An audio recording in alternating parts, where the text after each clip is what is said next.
So Ian, tell us about some of the main products that Microsoft have brought to the Gadget Show at the NEC here in Birmingham. What are the big new things for 2014 for you?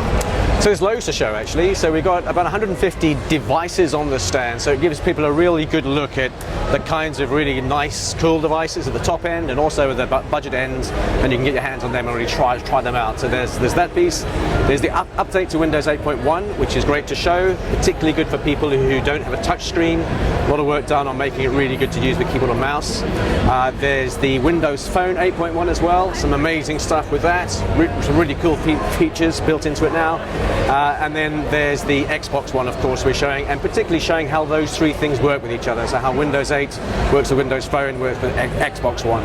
What are the main differences between previous operating systems about Windows 8.1 that people really need to know about at the show?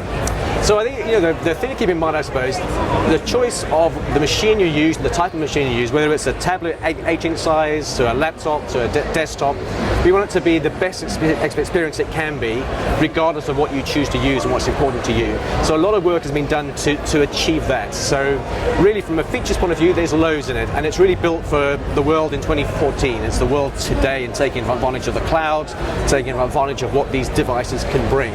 I don't want to go through a feature list. It's a long list of great things that it does.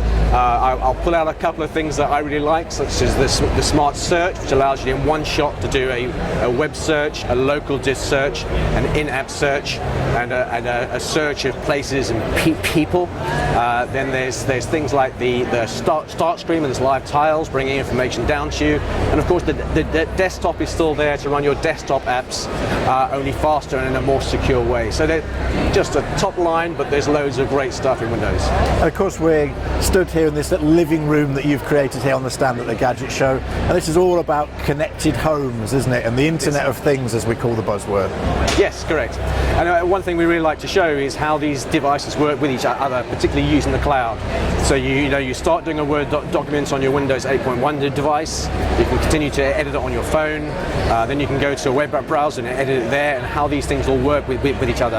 And when you put the Xbox One into that as well, so you can be starting watching a film on your tablet on the train, you get home, continue watching on the big screen from where you left off, take it on your laptop.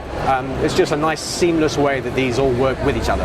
And of course, you've got lots of Surface tablets to show people here at the show. How are these tablets changing the way that Microsoft's seen by your customers? Has it really brought you into the kind of realm of the iPads and the other tablets out on the market as well? I think the important point is that people have a choice as to what they use. So they have a tablet for certain things, a laptop for other things, a desktop. And what Windows 8 can do is kind of blur the boundaries between those three. So Surface 2 is a great example of that. It kind of transforms from a tablet mode into a laptop mode, so you can then write sort of long Word documents, do long mails, but also you can have a lot of fun and play games and surf the web with touch as well. And it's very easy to transform between those two. So I think this ability to be the best, whatever device you choose, what's important to you, is the key thing about it. It brings out the best, whether it's touch or non-touch.